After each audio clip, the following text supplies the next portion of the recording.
The Guardian has found that a gun is fired on a school campus at least twice a week. Today I want to discuss with you the need for gun reform and how to prevent mass shootings inside American schools.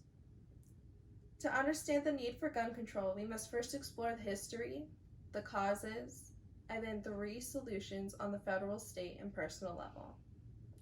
To begin with the history, United States school mass shootings first started within Columbine High School inside Colorado. This left 15 people dead and a community experiencing travesty. This also birthed a platform for congressional lawmakers to decide on how to control guns and restrict people having access to them.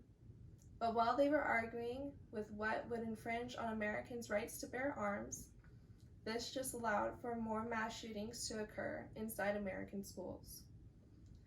Year by year, the numbers of mass shootings have escalated since Columbine.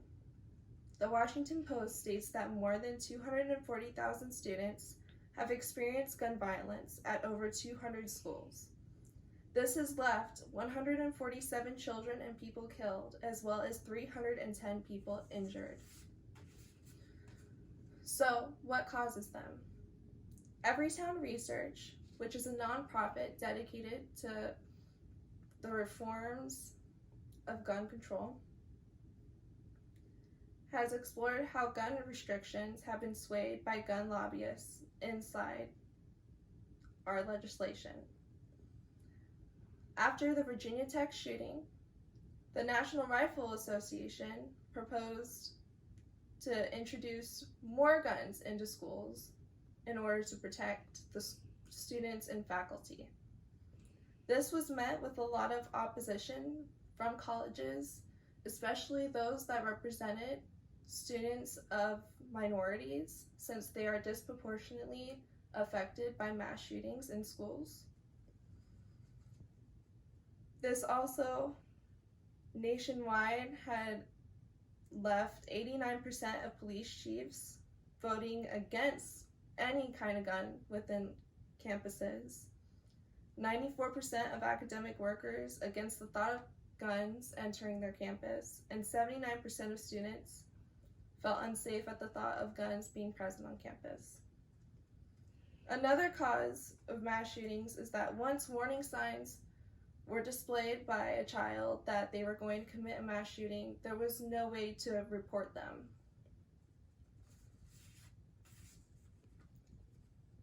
So, beginning with the solutions, on a federal level, we can bring back the 1994 ban on AR-15s. These are rifles with a high automatic fire capability and are largely present within school mass shootings.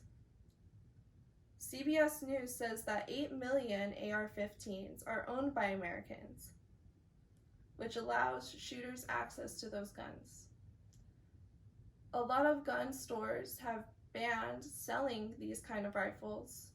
However, banning them on a federal level will allow the nation to be put at ease. On a state level, Texas, in particular, has representatives that are very heavily influenced by gun lobbyists.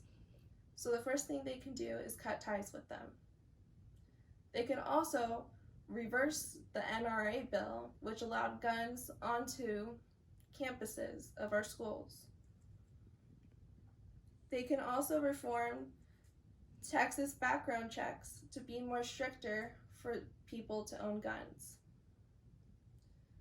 Texans as well have a responsibility concerning gun control and can keep their own personal guns locked, especially if they share a household with a child. They can also tell their children who to talk to if someone wants to hurt another person.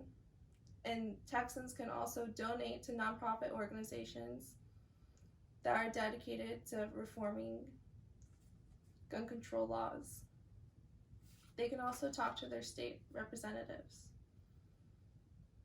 So, while exploring this expansive history and lack of regulation, there is obvious need for reform. With these solutions at a federal, state, and personal level, We can end mass shootings today.